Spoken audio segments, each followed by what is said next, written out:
The weight of a broken heart. The morning light streamed through the large windows of the enormous mansion in Boston. The aroma of freshly brewed coffee mixed with the faint perfume of the gardenias that Eleanor used to place in glass vases on the table. She, with her long hair and warm smile, finished preparing breakfast. She liked to pamper Arthur, her husband. Despite his coldness, there were fleeting moments when she felt him to be human, even tender. Arthur Bennett was a powerful man, a millionaire by inheritance, but known for having built his own reputation. Always impeccable, always distant. He loved control and hated feeling like something was slipping through his hands.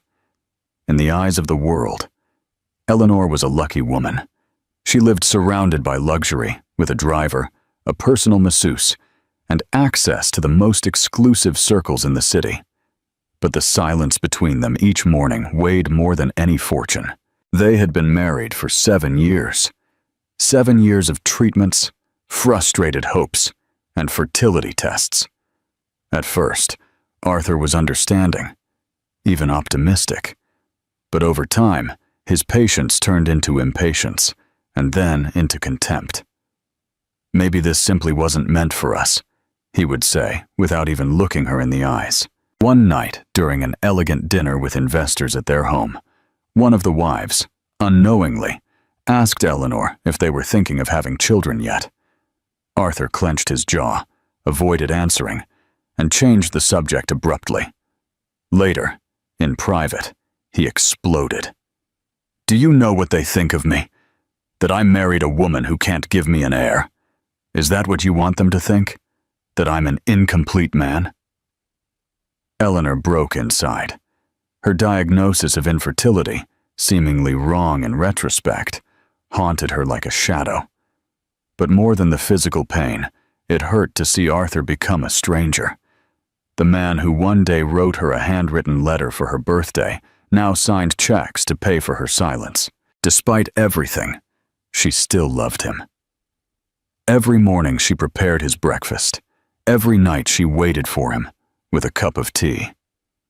And on every anniversary, she left a note hidden under his pillow, even though he never said anything. One rainy afternoon, while Arthur was talking in a low voice on the phone in his study, Eleanor heard a name she didn't recognize. Sophia. It wasn't just the name, it was the laugh. A laugh he hadn't shared with her in years. Something in her stomach tightened. She didn't want to think the worst, but a pang of intuition pricked her like a thorn. That night, while he slept, she opened one of the drawers of his desk.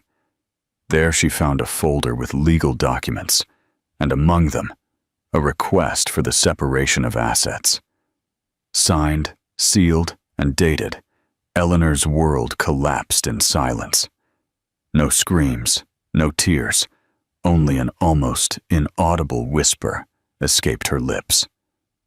"When did you stop loving me?" The next day, Arthur left on a business trip to Seattle. Eleanor, alone in the immensity of that house that no longer felt like hers, began to pack her things. Not by choice, but out of an instinct for survival. The beginning of her redemption. Welcome to Narratives and Memories. First, I ask you to leave a like so that YouTube understands that our content is valuable and shows it to more people. The doctor's office smelled of disinfectant and despair. Eleanor squeezed Arthur's hand tightly as the doctor reviewed the latest results. She, with her heart pounding in her ears, was hoping for a miracle, but it didn't come. The doctor's voice was soft, almost pitying. "I'm sorry, Ms. Vance. There's no progress. The probability of a natural pregnancy remains minimal." Arthur didn't even blink. He stood up, gave a dry thank you, and left without looking back. Eleanor took several seconds to react before running after him. In the parking lot, under a relentless sun, he spoke the words that would mark her forever. "I can't keep pretending. This isn't a life. I can't stay with an incomplete woman." The blow wasn't just emotional. It was a surgical wound to her soul. She wanted to respond, but tears came first. "Arthur, as if he had been rehearsing this speech for months, continued. I need an heir. My mother, my family. Everyone expects me to continue the legacy. And you tie me to a failure. Days later, she received a notification from a law firm. She had to leave the mansion in 15 days. Not only that, Arthur had canceled her cards, suspended the domestic staff, and blocked her access to the joint account. Everything disappeared, except for the memories that relentlessly hammered at her mind. Eleanor tried to talk to him. She called. She sent messages. She wrote letters or doigts that were never delivered, but Arthur shielded himself with his pride. In the press, rumors arose that the marriage had ended due to irreconcilable differences. But within the walls of silence, the truth was crueler. He discarded her as one gets rid of an investment that did not bear fruit. One afternoon, while trying to withdraw money from an ATM, she discovered that not even the card with her name on it worked. The manager explained with discomfort, "Ma'am, your account was closed by instructions of the primary holder." She staggered out, feeling the ground disappear under her feet. In the solitude of the modest boarding house where she was staying temporarily, she wrote in her diary, "He took everything from me, except what he doesn't see. The love that still remains in me, and the strength he underestimated." Arthur, for his part, began to appear at social events with a new companion, Sophia Marine, the daughter of an influential politician. The press called them the new golden couple of Boston. Meanwhile, Eleanor spent her nights doing laundry for the neighbors, trying to scrape together enough to pay the next week's rent. It was on one of those days, exhausted and with a fever, that she fainted in the street. And there, fate began to change, although she didn't know it yet. A new hope. The rain fell on the rooftops of a small town in Massachusetts with a melancholic rhythm, as if the sky shared Eleanor's grief. She arrived at the bus terminal with an old suitcase, a blanket, and an envelope with the few dollars she had left. No one knew she was the ex-wife of one of the richest men in the country, and she preferred it that way. Hannah, her great-aunt, received her with eyes full of tears and a hug that said more than 1,000 words. The house was small, with peeling paint and a smell of medicinal herbs. But there, for the first time in weeks, Eleanor slept without fear. In the makeshift room she shared with dried plants hanging from the ceiling, she began to understand what it was to rebuild herself from scratch. There were no golden mirrors or Egyptian cotton sheets, but there was hot tea, silence, and, little by little, peace. Without a degree in hand or formal experience, she got a modest job at a local flower shop. She spent hours arranging roses, lilies, and sunflowers. Every flower she cut, every ribbon she tied on the bouquets, was a thread of hope between her fingers. The beauty of the flowers, ephemeral and brave, resonated with her own life. One morning, while watering orchids, a woman came in looking for flowers for her mother's funeral. Eleanor, with a soft voice, put together an arrangement with such care that the client cried when she received it. "You have a gift, girl. Your flowers comfort the soul." Those words were etched in her heart. Despite the pain, something inside her began to sprout. It wasn't rage, nor was it resignation. It was a new kind of strength, silent and serene. Sometimes, while watching the sunset over the colorful rooftops of the town, she wondered if Arthur ever thought about her. But she no longer cried for him. One day, while helping Hannah lift some heavy boxes, she felt a sudden dizziness. She thought it was just exhaustion, or maybe stress. But that night, feeling a slight tingling in her belly, something awoke. A deep intuition, a whisper from her body that she couldn't ignore. She secretly bought a pregnancy test at the pharmacy. Her heart was racing as she waited for the result. When the two clear red lines appeared, her legs gave way. A warm cry broke from her chest. "Oh my God, I'm pregnant." In the silence of the dark room, Eleanor hugged her pillow and whispered, "No one is going to take this child from me. This one will be mine, and will be loved from the first heartbeat." The revelation. The buzzing of crickets mixed with the dry heat of the afternoon in the Massachusetts town. Eleanor had been having morning sickness for days, an inexplicable fatigue, and sudden dizziness. At first, she thought it was stress, or maybe a persistent flu, but something inside her whispered that it was different, that someone, was growing inside her body. After weeks, she decided to go to Dr. Beltran's small office, a rural doctor known for the delicacy with which she treated her patients. The doctor, with attentive eyes and firm hands, examined her carefully. "We're going to do a blood test, just to rule it out," she said in a calm voice. But Eleanor already knew. Her body was screaming what her mind was still resisting to accept. 2 days later, she returned for the results. The paper trembled in her hands before she even read it. Dr. Beltran came in smiling. "Congratulations, Eleanor. You're pregnant." She was speechless. A dense silence filled the room. Her eyes became moist, her heart raced, and a latent question floated in the air. How can this be? For years, she was told her body was sterile, useless for giving life, and now that she was alone, without support, without a home, she was pregnant. A miracle or a punishment? A gift from God or a cruel joke of fate? The doctor held her hand firmly. "Sometimes the body responds when we stop demanding from it. Maybe your soul needed to heal before allowing life to flourish within you." Eleanor left the clinic stunned. She walked through the cobblestone streets as if floating. People passed by, cars honked, but she only heard her own heart. She returned home and, trembling, told her Aunt Hannah the news.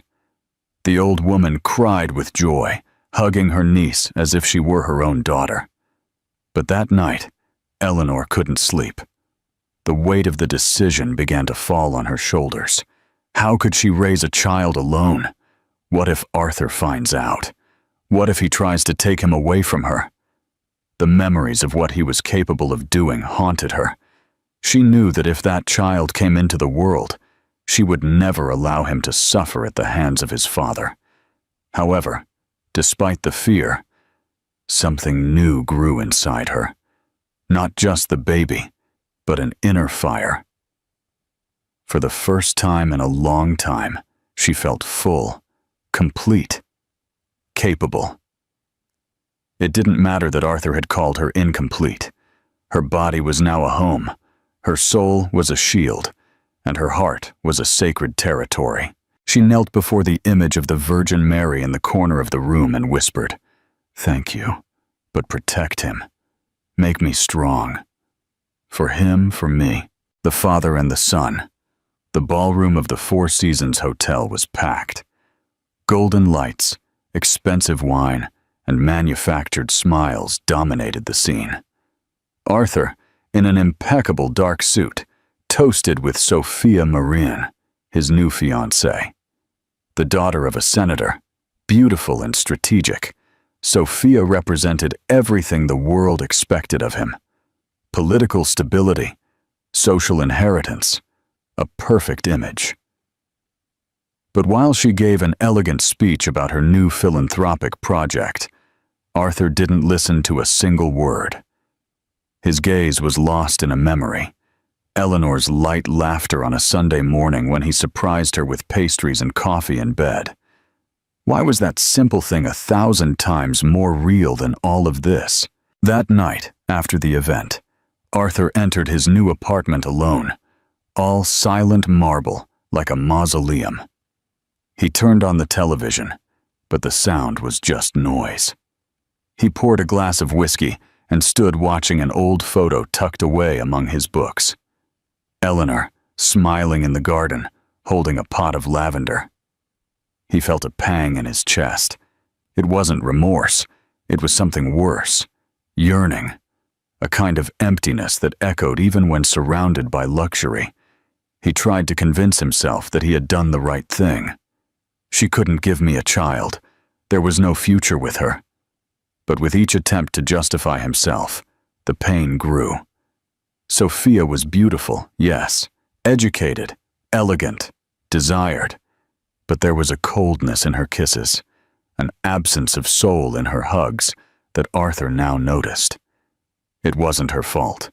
It was just that he searched in her eyes for a light that only existed in Eleanor's. He started having strange dreams. He dreamed that Eleanor was calling him from afar in a field of flowers, and that he would run. But he could never reach her. He would wake up sweating, his heart racing, and her name stuck in his throat. One day, during a meeting with his lawyers, he overheard an employee comment that he had seen his ex working in a flower shop in the Massachusetts town. His whole body tensed. Eleanor in Fairhill? He pretended not to care. But that night, he canceled dinner with Sophia, drove to his old house, and stayed parked in front of it, watching from a distance like a stranger. The house looked empty, dead without her.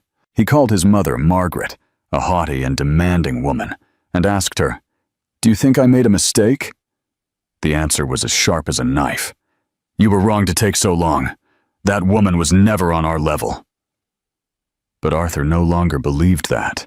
He no longer knew what to believe. He only knew that somewhere, his absence hurt more than his presence had, and that no matter how hard he tried to move on, there was an open wound that neither time nor money could close. It was a warm morning in Chicago when Arthur got out of his armored black car, accompanied by advisors and photographers.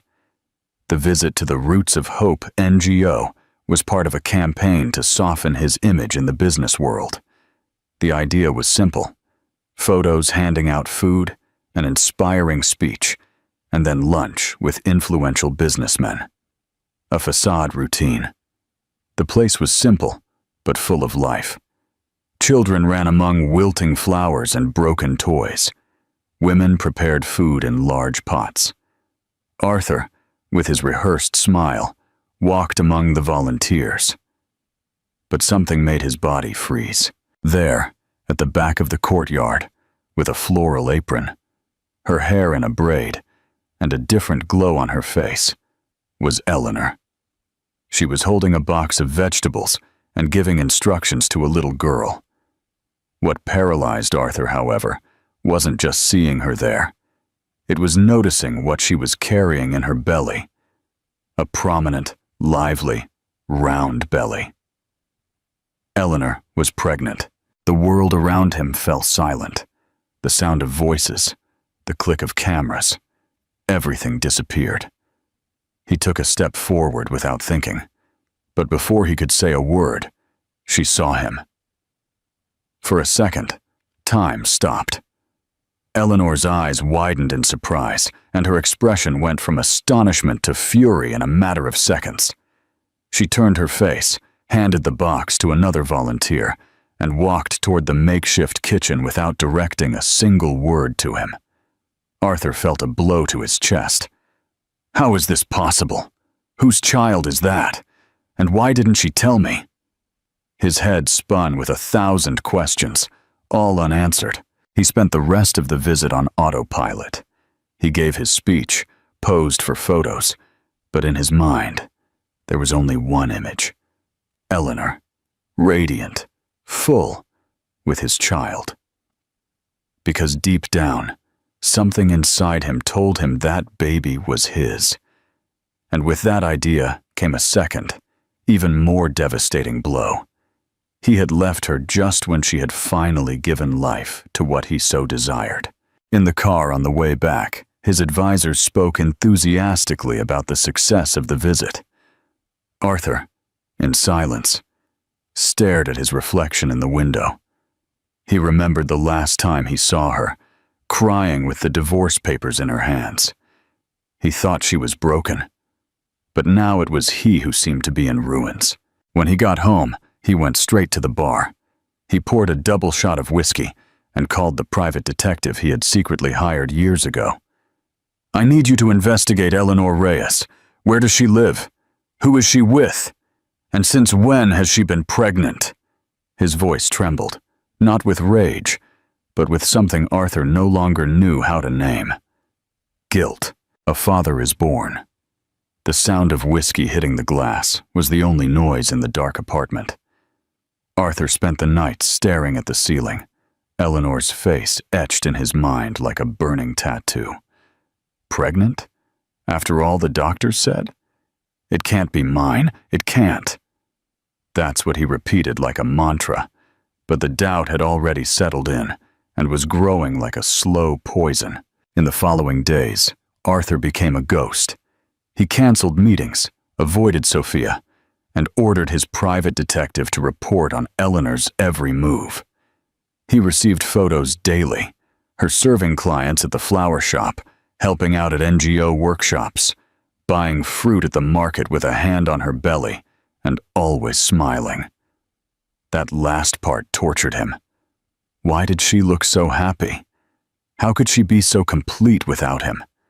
The question hurt more than he wanted to admit.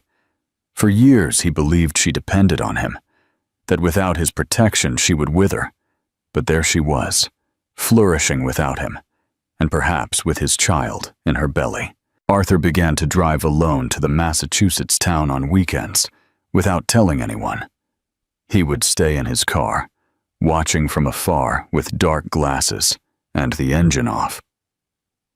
One afternoon, he saw her helping a child draw flowers on a community mural. The boy rested his head on her belly and said, "Have you talked to your baby yet? I talk to my little brother like that." She laughed and replied, "Of course I tell him everything." That was too much, and when Arthur gripped the steering wheel tightly, his eyes burning, he realized that he had dreamed of that moment, and yet he had thrown it all away with harsh words and proud decisions. But he still clung to excuses. He told himself that maybe she was with someone else, that maybe she had moved on quickly. "I don't have proof that this child is mine. I can't assume something like that without certainty." But deep down, he already knew. He knew her eyes. He knew his own timeline, and the baby would be born exactly 9 months after the divorce. One night, drunk and consumed by anguish, Arthur called Eleanor. She didn't answer. He sent a message. "We need to talk." She replied hours later, dryly, "There's nothing to say. What you broke can't be fixed with words." He threw his phone against the wall. The sound of the glass shattering echoed in the empty room. Loneliness, for the first time, was deafening. No glass of wine, no Persian rug, no imported car, eased the hole in his chest. Regret began to burn inside, but his pride still fought to put out the fire. And as happens with men who love too late, Arthur was discovering that denial was just the beginning of the fall. The fine rain fell on the city, as if the sky, too, was in mourning. Arthur was driving slowly, almost aimlessly. But his heart was leading him to a specific destination, the old house where he lived with Eleanor. He parked in front of the iron gate, now covered in rust. The house was empty, for sale. A garden without flowers, dusty windows, and a silence that screamed. He got out of the car and touched the gate, as if hoping she would still open the door smiling. But all he found were memories. In the garden, he remembered Eleanor with her hands full of dirt planting daisies. On the terrace, the two of them drank coffee while talking about the future, a future he himself destroyed, driven by something he couldn't even explain. He drove to his grandmother Margaret's house, the only person in his family who always spoke to him with honesty. She received him with surprise, but also with tenderness. She looked him in the eye and said bluntly, "You look like your grandfather when he lost the love of his life, hard on the outside, empty on the inside." Arthur sat in the old armchair, his head bowed. He told her everything. Eleanor's pregnancy, the encounter at the NGO, the confrontation at the flower shop. He expected to be judged, but he received silence. Until Margaret got up, went to an old drawer, and came back with a yellowish envelope. This arrived months ago. The girl left it with a neighbor. I suppose it was for you, but you were too busy running away to ever find out. Arthur took the letter with trembling hands. It was Eleanor's handwriting. He opened it carefully. The paper smelled of lavender and nostalgia. Arthur, I know you're leaving. I know I'm no longer the woman you want, but I want you to know something before you disappear completely from my life. I never stopped dreaming of you, not even when the pain was tearing me in two. I don't know if you'll ever forgive me for not being able to give you a child, but if one day the miracle comes, I want you to know that you were the first man I imagined as a father. With all that's left of me, Eleanor. The words crushed him. A love letter, written shortly before the end. A declaration of hope and pain never read. Arthur cried, not as a businessman, not as a public figure, but as a broken human being. What have I done, Grandma? How was I so blind? Margaret came closer, stroked his face, and said only, sometimes the hardest heart is the one that is most afraid to love. But if it still beats for her, don't give up. The dawn fell silently over the town when a sharp pain woke Eleanor from a restless sleep. It was too early. There were still weeks until the birth, but something wasn't right. She felt the contraction like a wave tearing her apart from the inside. Her breathing became ragged, and a cold sweat ran down her forehead. No, not yet, she whispered, trying to get out of bed. She cried out for Aunt Hannah, who ran to the room with eyes full of fright. Seeing her niece's pained expression and the stained sheet, she grabbed the phone and called a taxi. The nearest hospital was 20 minutes away. Every second was an eternity. Meanwhile, Arthur, still with Eleanor's letter folded in his pocket, was in his apartment staring at the ceiling, unable to sleep. The phone rang. It was the detective. Sir, Mrs. Reyes was admitted to the hospital. It looks like she went into premature labor. The glass of water fell from his hand. The sound of shattering glass was drowned out by the gunshot of his heart. Without a second thought, he grabbed his car keys and drove through the empty pre-dawn to the town. The city lights flickered as if destiny was sending him signals. When he arrived at the hospital, sweating, disheveled, he desperately asked for Eleanor Reyes. The receptionist hesitated, but seeing his anguish, she pointed him to the maternity ward.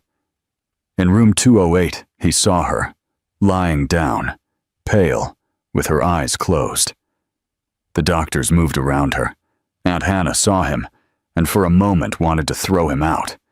But her eyes shone with something between rage and compassion. You're late, but you're here. Eleanor saw him for the first time when they were pushing her to the operating room. Her eyes opened in confusion. He held her hand for an instant. I'm here. She said nothing, just closed her eyes, overcome by the pain. The birth was complicated. There were screams, medical orders, beeping machines. Arthur, outside the operating room, paced back and forth like a lost child. And then the sound that cut through it all, the cry of a baby. A nurse came out with a tired smile. It's a boy. He's fine, and so is she. Arthur fell to his knees in the hallway. Tears ran freely. For the first time, he felt the weight and blessing of being a father. He felt the... Hours later, he entered the room. Eleanor was sleeping. In the bassinet next to her, a small, pink baby, with his eyes closed and his fists clenched. Arthur approached with trembling hands. He touched the baby's head with delicacy. Hello, Leo. It's me.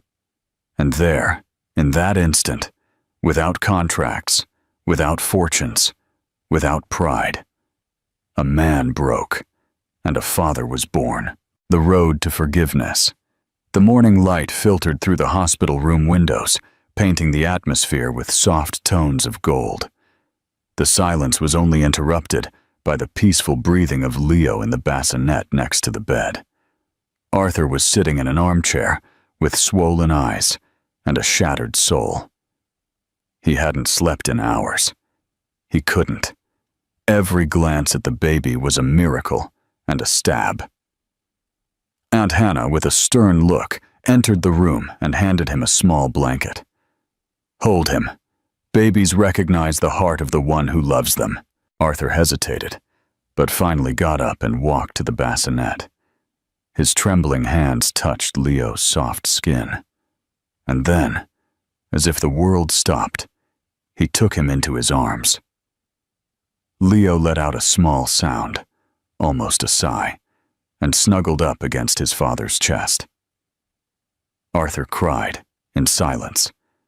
The tears fell without hurry, as if washing away years of hardness. He felt for the first time that something inside him was opening, a space that had never been touched before. Eleanor woke up slowly. Seeing the scene, her body tensed. The image of Arthur holding her son was, at the same time, moving and terrifying. She spoke in a low but firm voice. "Who gave you permission to touch him?" Arthur looked at her with red eyes, and his soul laid bare. "I didn't touch him as Arthur Bennett. I hugged him as a broken man, as a father who didn't know how to be on time." Eleanor looked away. The emotion on her face was evident, but she didn't give in. It's not enough to show up when everything is already done. It's not enough to cry. I carried this pregnancy alone. I cried every night alone, and I protected him from you, because you were the one who abandoned us. He came closer, still with Leo in his arms. He wanted to kneel, to plead, to shout, but he did none of that. He just murmured, "I don't deserve your forgiveness, Mamas. I know, but I want to be here, even if it's from afar. I want him to know me." Eleanor extended her arms and took Leo back. She looked at him as one who holds a piece of their own heart and said, "Without hatred but with pain, you're going to have to prove it. Not with words, Arthur. With actions, and that takes time." He understood. He returned the small blanket he was still holding. He gently stroked the baby's foot and left the room in silence, with his chest full of love and guilt. A second chance. The weeks that followed the birth of Leo were a mixture of tenderness and fatigue for Eleanor. The sleepless nights, the unexpected cries, the constant fear of making a mistake. It was all new. But there was also light. Every smile from her baby, every curious look, was a reminder that it was worth continuing, even with a heart in pieces. Arthur, for his part, kept his distance. He kept his promise. He didn't invade, didn't insist, but began to act in silence. He hired an excellent pediatrician to attend to Leo without them knowing he was behind it. He discreetly paid the hospital bills, and every week a new anonymous delivery would arrive at Aunt Hannah's house. Diapers, ointments, carefully chosen clothes. At first, Eleanor was suspicious. She thought they were donations from the NGO, but there were too many details. The exact size of the clothes, the brand of soap she preferred, even a sunflower-shaped rattle, her favorite flower. Something inside her told her it was Arthur, and that disarmed her. One morning, when she opened one of the boxes, she found a small, unsigned note. It just said, "I know I was late, but I still want to learn to be the man you deserve." Eleanor read it in silence. Tears came without her being able to stop them. Aunt Hannah, always attentive, sat next to her niece and said, "I'm not telling you to forgive him, but there are men who change when love hurts them more than pride." Eleanor was still scared of making a mistake, of opening the door again to a man who had left her in ruins. But she also felt something else. Arthur's presence, though absent, made itself felt in every gesture. And that was beginning to confuse the heart she thought she had shielded forever. Leo, with his big, lively eyes, seemed to notice the change. Every time he saw a new box, he would wave his little arms as if he knew there was affection inside, however discreet. And Eleanor was beginning to understand something that hurt to accept. Arthur was trying in his own way, as he knew how, as he could. One rainy afternoon, Leo had a fever. Eleanor panicked. She didn't know what to do. She called the pediatrician's number that the NGO had gotten for her. In less than 15 minutes, the doctor was at the door with everything needed. Seeing something in his attitude, in his care, made her ask, "Who sent you?" The doctor smiled, hesitated for a moment, but was honest. "Let's just say it's someone who still believes he can repair what he broke." Eleanor was silent. She looked at Leo asleep and whispered, "Maybe, just maybe." It was a sultry night when Leo began to cry in a different way. His little body was burning with fever, and his eyes were glassy. Eleanor, desperate, tried to lower it with compresses, but nothing worked. Aunt Hannah called an emergency taxi, and in minutes, they were at the nearest hospital. In the emergency room, Eleanor tried to stay calm, but her hands were trembling. Leo was crying weakly, as if he no longer had the strength. The doctor was examining him, but time dragged on like a punishment. It was then that, suddenly, the door to the waiting room opened, and Arthur appeared. She didn't ask how he knew. She just looked at him with eyes full of tears and said nothing. Arthur walked toward her, and for the first time in a long time, he didn't try to justify himself. He just sat beside her in silence, like someone who understands that words are no longer enough. Hours later, the doctor informed them that it was only a mild viral infection, but that Leo would remain under observation for 24 hours. Eleanor breathed a sigh of relief, and when she turned, she saw Arthur leaning against the wall, his gaze fixed on the sleeping baby through the window of the ICU. "Thank you for coming," she murmured, without looking at him directly. He was moved. "I couldn't stay home knowing he was sick." Not again. The nurse informed them that only one of the parents could spend the night in the observation room with the baby. Eleanor hesitated. She was exhausted, emotionally drained. She looked at Arthur and, in a silent gesture, handed him the little backpack with Leo's clothes. "Take care of him," she said simply. Arthur entered the room with a heavy heart. Leo was sleeping, connected to monitors and tubes. He sat next to the small hospital bed and took his son's tiny hand. He didn't sleep all night. He sang lullabies in a low voice, made promises, cried, and asked for forgiveness.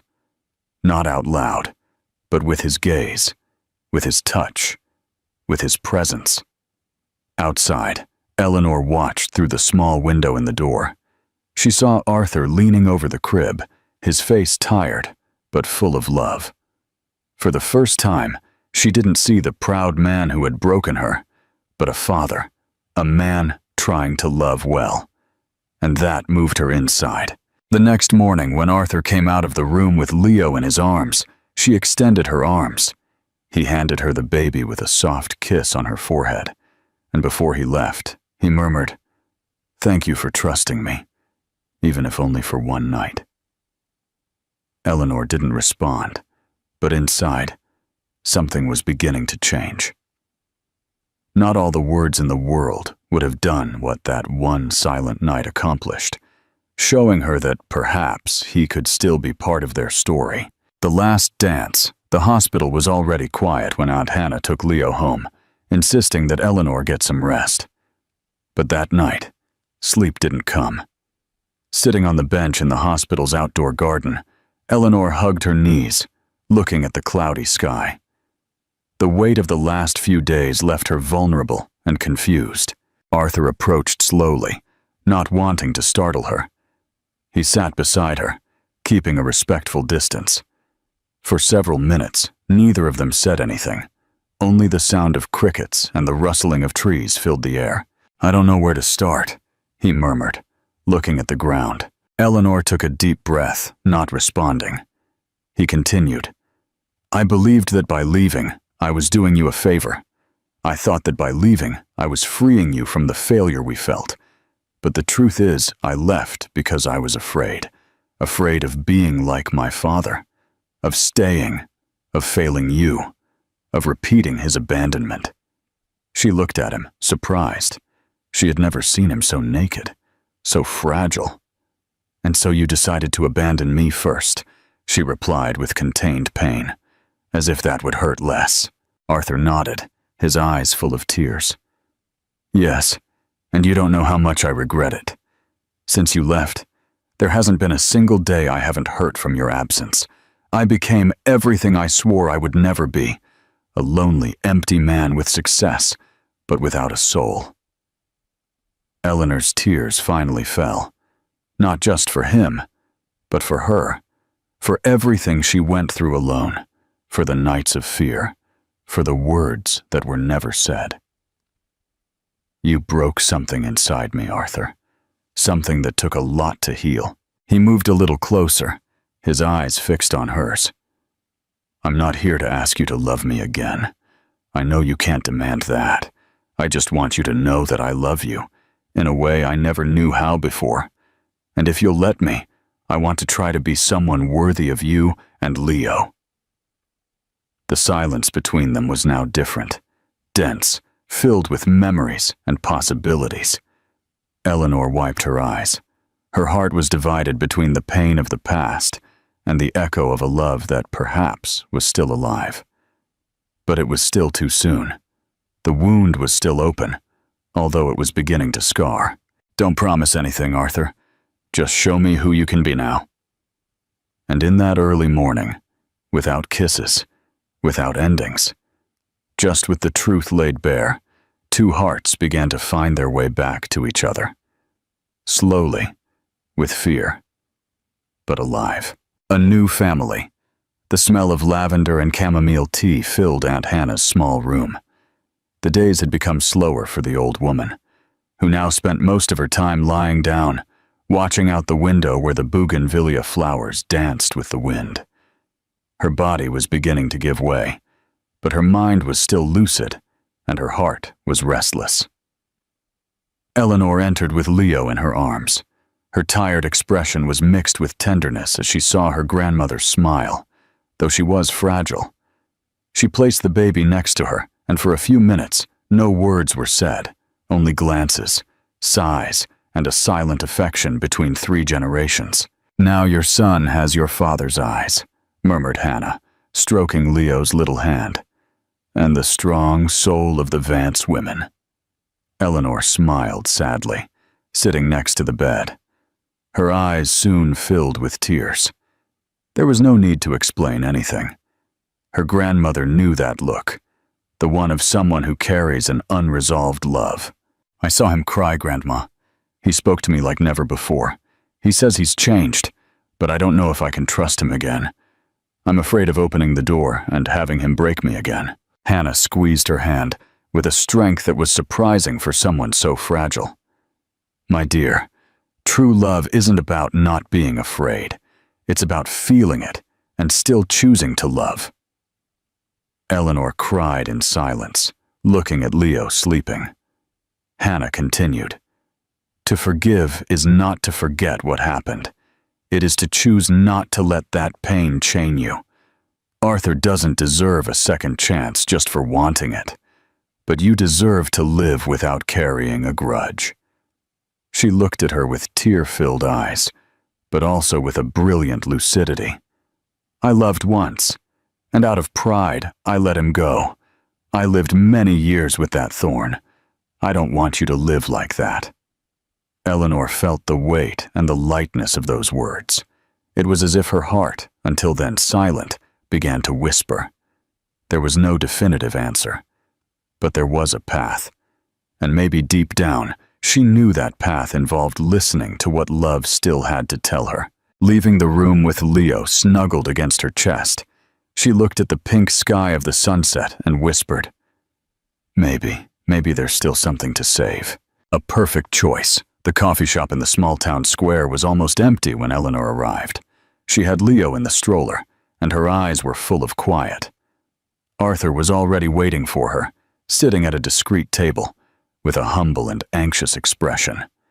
When he saw her, he got up slowly, but she made a signal with her hand. "Just listen today, please." He nodded without saying anything. He sat down. They were face to face, but between them was a broken bridge, made of memories, wounds, and unfulfilled promises. Eleanor looked at Leo, who was sleeping peacefully, before she began to speak. "For months I slept with fear. Fear of not having enough to feed him, of something happening to him, of him being born and not recognizing me as his mother." Her voice was firm, but full of emotion. "You have no idea what it was like to feel the ground torn from under my feet. You were my home, Arthur, my refuge. And one day, you just left me in the street as if I had never meant anything." He squeezed his hands on the table but remained silent. His eyes shone, but he didn't dare to interrupt. "I cried until I had no more tears. I felt empty, useless, and still I never stopped loving you. I hated myself for that. How can you love someone who broke you?" She paused. She took a deep breath. "But then Leo grew inside me, and with every heartbeat of his, something of mine was reborn. I discovered that the love I had for you wasn't a weakness. It was my strength. I survived for him. And yes, also for what we once were." Arthur held back his tears. His eyes were fixed on hers, as if every word was a stab deep in his chest. "When I saw you at the hospital, when you held him, I saw the man I dreamed of as the father of my son. But I also remembered the one who abandoned me without looking back, and that still hurts." She reached out, gently touched his hand, and with a soft voice completed, "I don't know if I can trust you again, but I also don't want to live with this wall between us. For Leo's sake, and for what's left of us, we deserve to try." Arthur finally spoke in a broken whisper. "Thank you for giving me this opportunity, even with fear. I promise not to waste it." And in that instant, between tears and confessions, between pain and hope, something new began to be born. It wasn't a reconciliation yet, but it was forgiveness, and with it, the real chance to start over. It was a Sunday morning, and the sun shone timidly through the window of Aunt Hannah's little house. Eleanor had invited Arthur to spend a few hours with Leo. They weren't living together yet. They hadn't officially gotten back together, but now he was welcome, with limits, with caution, but with space to be a father. Leo, almost 9 months old, was beginning to explore the world with curious eyes and wobbly steps. He was sitting on the living room floor, surrounded by toys. Arthur, kneeling next to him, made funny voices with a teddy bear. Eleanor watched from afar, leaning against the kitchen doorway, with a mixture of love and doubt dancing in her chest. "This is the bravest bear in the world," Arthur said, as he pretended to have a battle against a stuffed giraffe. Leo laughed with his mouth wide open, that laugh that only babies can give, pure, contagious, full of life. Eleanor allowed herself to smile. It was beautiful to see them together, but there was still a part of her that was protective, an invisible barrier that time and gestures were slowly trying to dissolve. Then, suddenly, Leo babbled something. At first, it was just a sound, but the second time it was clear, loud, and unexpected. "Papa!" Time stopped. Arthur froze, as if he wasn't sure what he had just heard. Eleanor dropped the kitchen towel she had in her hands. Leo repeated, now pointing his little fingers at the man in front of him. "Papa!" Arthur's eyes filled with tears instantly. A knot formed in his throat, and he fell to his knees, hugging his son with all the care in the world. "Yes, my love, I'm your papa," he murmured through tears, kissing the boy's head. Eleanor put her hand to her mouth. She was crying in silence. There was nothing left to say. In that instant, no promise, no explanation, no apology was worth more than that word, spoken with innocence and truth. Leo had chosen, and with a single word, he disarmed the past, broke down the barriers, and showed that sometimes love just needs a signal to bloom again. The wedding. The sky over the town looked hand-painted. Soft clouds floated lazily, and the air was filled with the aroma of wildflowers. On top of a hill, between ancient trees and a small wooden altar adorned with lavender, Arthur waited. He was more nervous than ever. He was no longer the man of expensive suits and cold speeches. He was just a man in love, waiting for the woman who had changed his life. The ceremony had been planned with simplicity. No luxuries, no photographers, or influential guests. Only the closest people. Aunt Hannah, some neighbors from the NGO, the nurse who had cared for Leo, and the priest who baptized the children of the town. Arthur wanted it that way. A new beginning. Clean and pure. The chairs were full of wildflowers. A single violin played a soft melody. And then a murmur spread. "Here she comes!" Eleanor appeared at the top of the hill with Leo in her arms, dressed in white. The dress was simple, of light fabric, but she looked like she had stepped out of a dream. The wind played with her skirt and her hair, and the baby was smiling, waving his little arms, as if he knew that day was special. Arthur saw her and felt his legs weaken. His eyes filled with tears. It wasn't just from seeing her so beautiful. It was from seeing her there, present, choosing him again, choosing them. When she reached the altar, Eleanor handed Leo into Aunt Hannah's arms and looked into Arthur's eyes. He took her hands, and with a choked voice he said, "I have no perfect promises, but I have a heart that now beats whole, thanks to you and our son. I want to love you as one loves when they understand the value of loss." She smiled emotionally. Tears rolled down her face, but they were not of pain. They were of liberation. "And I," she said, "choose to trust. I choose to heal with you, because I learned that love is not the absence of wounds. It's knowing how to love again, even with the scars." The priest blessed them with simple and true words. When they were finally declared husband and wife, the applause was soft but full of soul. Aunt Hannah cried without holding back. Leo in her arms babbled with laughter, as if he felt that everything was finally in its place. At the end of the afternoon, as they danced barefoot on the grass, Arthur held Eleanor by the waist and Leo in his arms. The sun set slowly behind the mountains, painting the sky with warm tones of orange and gold. And there, without luxury, without an audience, the family that fate almost destroyed and that love patiently rebuilt was born. A story of redemption. The house was small, with adobe walls, wooden windows, and a garden that Eleanor insisted on caring for every day.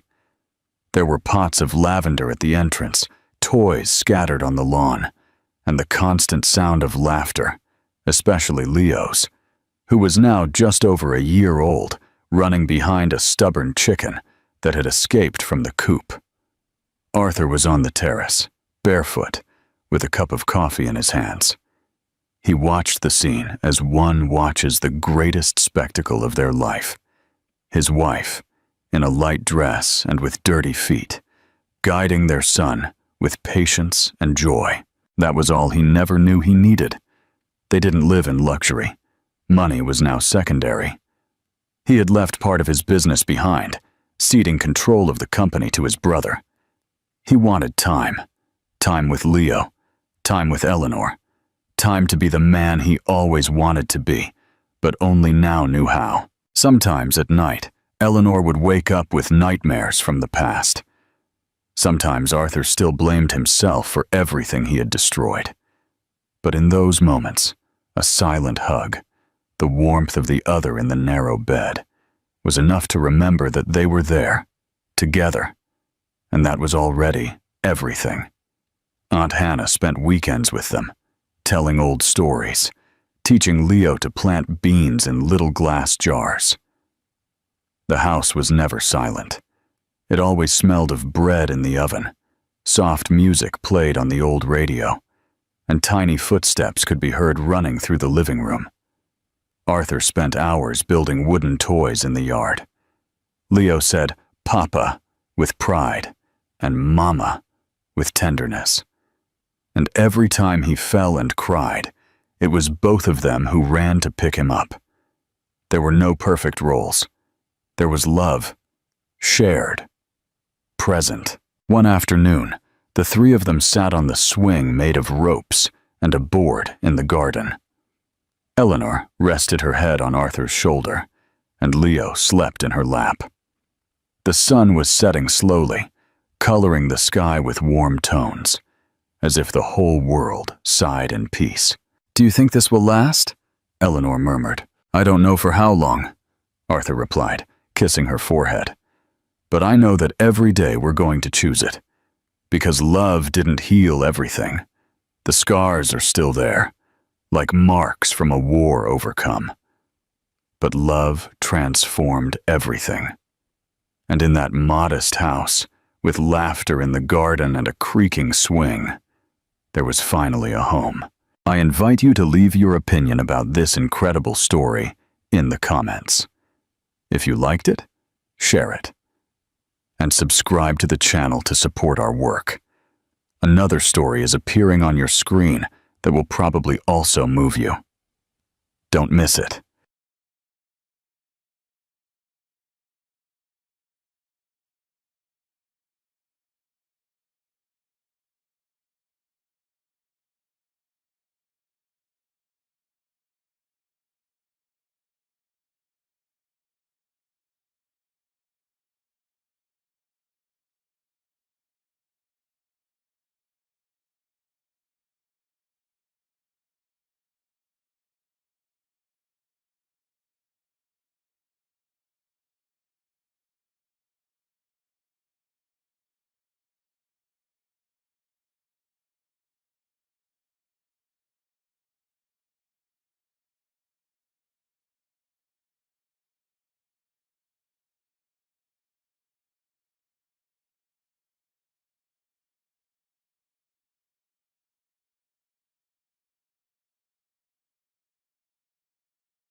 The story. A contract with no fine print.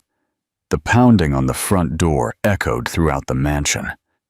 Alexander Delacroix looked up from the contracts he was reviewing, irritated by the interruption. No one entered his sanctuary without an appointment.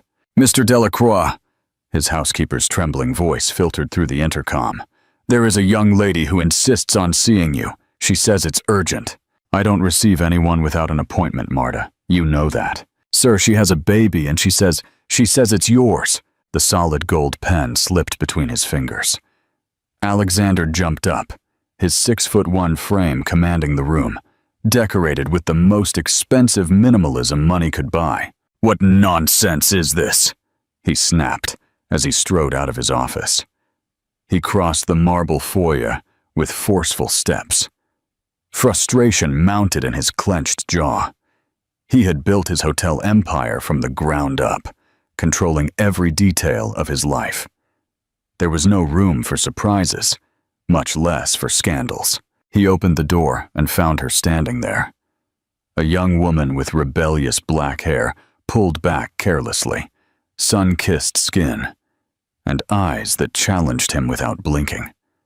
In her arms, a bundle wrapped in a pale blue blanket. "Alexander Delacroix?" she asked, although it was clear she knew exactly who he was. "The same," he replied coldly. "And who are you?" "Isabel Ramiro," she said, lifting her chin slightly. "Carmen's sister." The name fell like a bucket of cold water. Claire. It had been over a year since he had thought of her, since he had stopped taking her calls, since he had cut all ties when their relationship became too complicated. Claire, with her contagious laugh and impossible dreams that didn't fit into his plans. "Claire is dead," Isabel shot out without anesthesia. Alexander felt the ground shift beneath his feet. He tried to maintain his composure, but the news hit him harder than he expected. "I'm sorry," he said mechanically, "but I don't see what that has to do with—" "This is your son," she interrupted, revealing the baby's face slightly. "His mother, my sister, died in childbirth 3 weeks ago." Alexander took a step back, as if the words were a physical assault. "Impossible," he muttered. "Claire and I broke up over a year ago. And you never wondered why she stopped looking for you?" Isabel's tone was laden with bitterness. "She was 2 months pregnant when you threw her out of your life like trash." "I didn't," she never said. "Did you give her the chance?" The silence that followed was answer enough. "Mr. Delacroix, is there a problem?" The honeyed voice of Victoria Montero, his current fiancée, emerged from the stairs.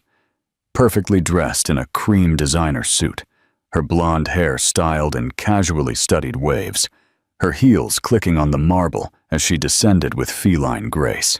"Victoria, this is not a good time," Alexander replied, his gaze fixed on the baby. "Oh, but what a charming baby." Victoria approached, her smile not reaching her eyes. "And who is our visitor?" "No one who matters to you," Isabel snapped. Victoria's smile froze. She scanned Isabel from head to toe, from her worn jeans to her simple t-shirt. "Alexander, darling, what is going on here?" "On."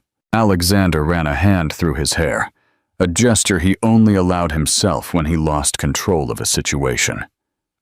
"I don't know," he admitted, and those 3 words cost him more than any $1,000,000 contract. "It's very simple," Isabel intervened, rocking gently to soothe the baby who was beginning to fuss. "This child is your son. His name is Leo. He is 3 weeks old. His mother, my sister, died giving birth to him, and now you, his father, are going to assume your responsibility." Victoria let out an incredulous laugh. "Is that all? You appear out of nowhere with a baby and expect Alexander to believe you? Please, how much do you want? Let's end this farce." Alexander raised a hand to silence her. "Do you have any proof?" Isabel pulled a wrinkled envelope from the back pocket of her jeans. "The birth certificate where Claire named you as the father." She took out a small box. "And this? The watch you gave her for her birthday. She said you would want your son to have it someday." Alexander took the watch with trembling fingers, the engraving on the back, to make every second count. This doesn't mean. DNA tests can be arranged tomorrow morning. Isabel cut him off. I have no problem. The baby's cry broke the tension of the moment. Isabel rocked him tenderly, whispering soothing words. Alexander watched, mesmerized, the small wrinkled face peeking out from the blankets. I need time to process this, he finally said. There is no time, Isabel replied. I have to go back to work in 3 days. I can't take care of him alone, and I won't hand him over to strangers when he has a father perfectly capable of supporting him. This is ridiculous, Victoria interjected. Alexander, you can't be considering. And what exactly do you propose? He asked. Rang his fiancée. Isabel looked him directly in the eye, without blinking. Take charge, or I'll take care of making this public. Imagine the headlines. Hotel magnate abandons his newborn son. How will that affect your precious shares? Alexander narrowed his eyes. If there was one thing he hated more than losing control, it was being threatened. But as he looked at the baby, a strange feeling settled in his chest. What if he really was his? Marta, he called without taking his eyes off Isabel. Prepare the guest room in the East Wing. Ms. Ramiro and... The baby will stay until we resolve this. Alexander, Victoria exclaimed. First thing tomorrow morning, we will arrange the DNA tests, he sentenced. Isabel nodded, allowing herself a small smile of victory for the first time.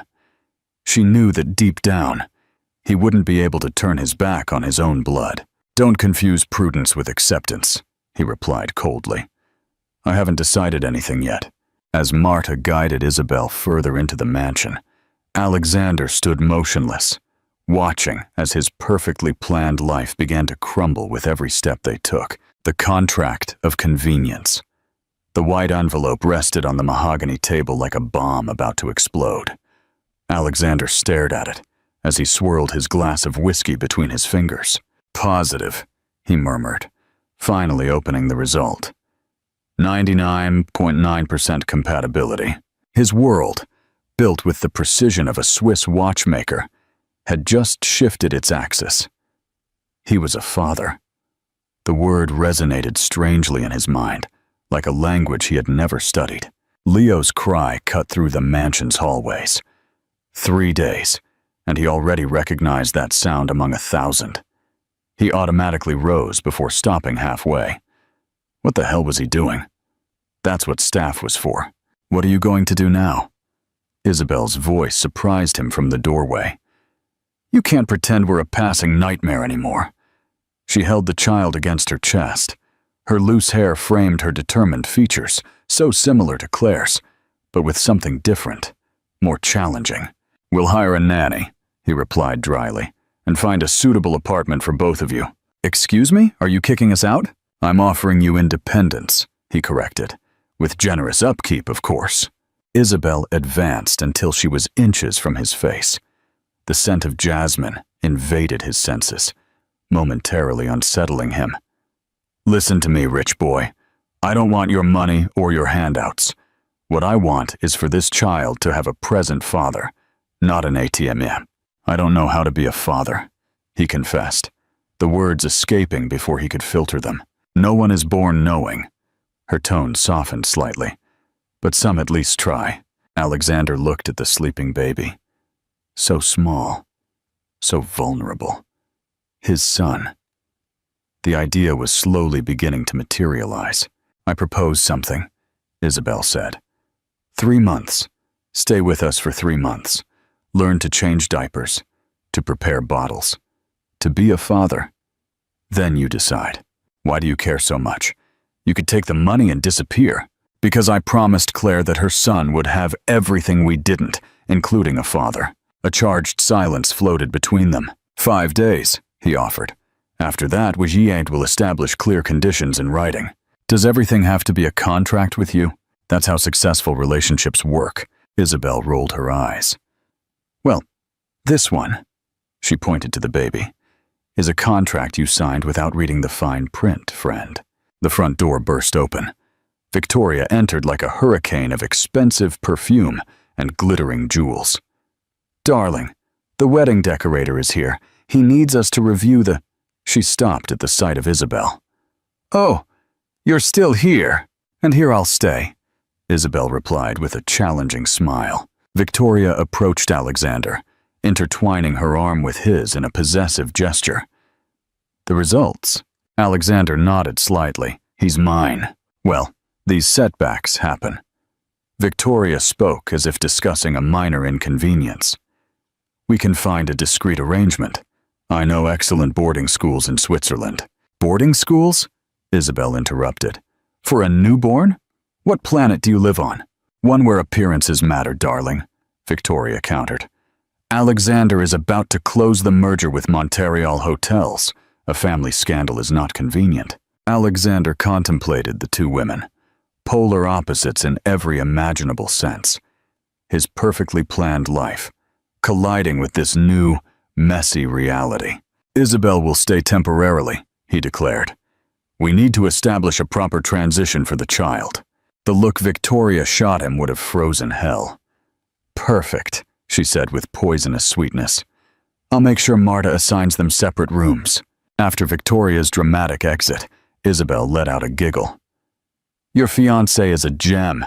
Does she come with an instruction manual or just a price tag?" "Not everyone was born in neighborhoods where solving differences by shouting is considered an art," he retorted tartly. "At least there, we know exactly who wants to stab us. Here, they do it with a smile."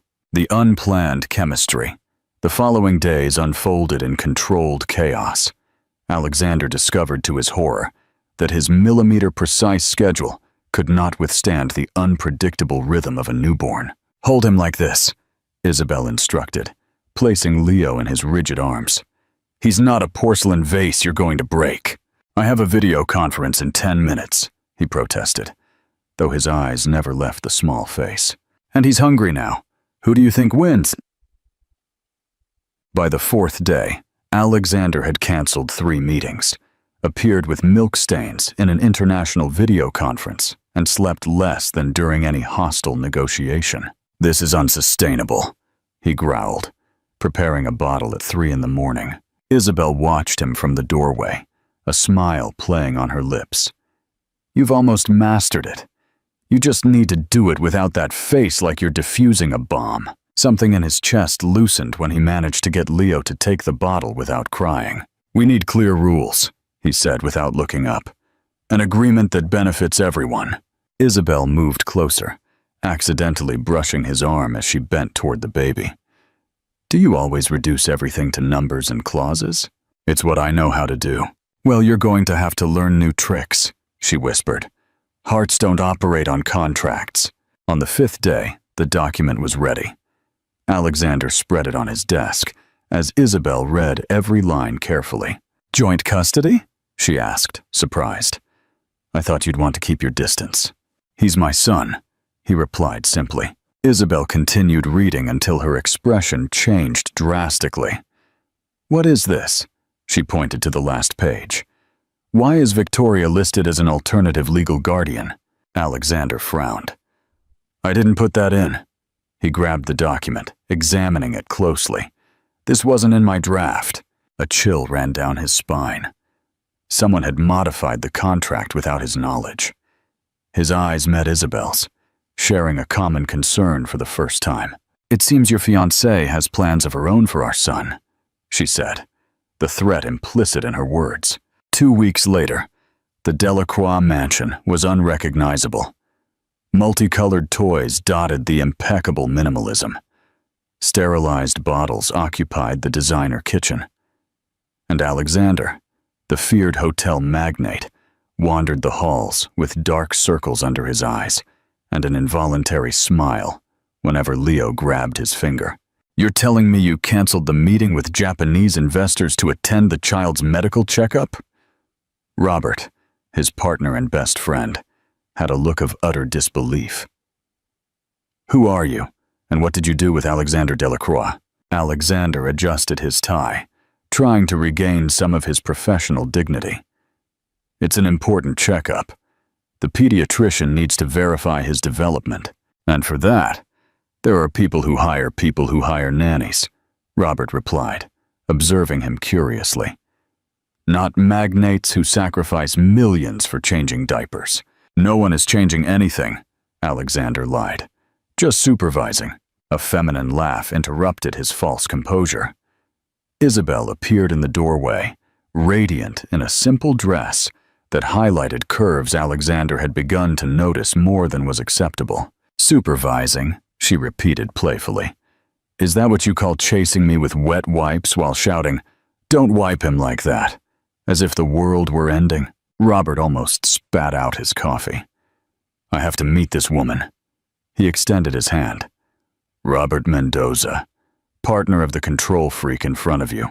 Isabel Ramiro, official nightmare of the maniac, she replied, shaking it. Shouldn't you be preparing Leo's bath?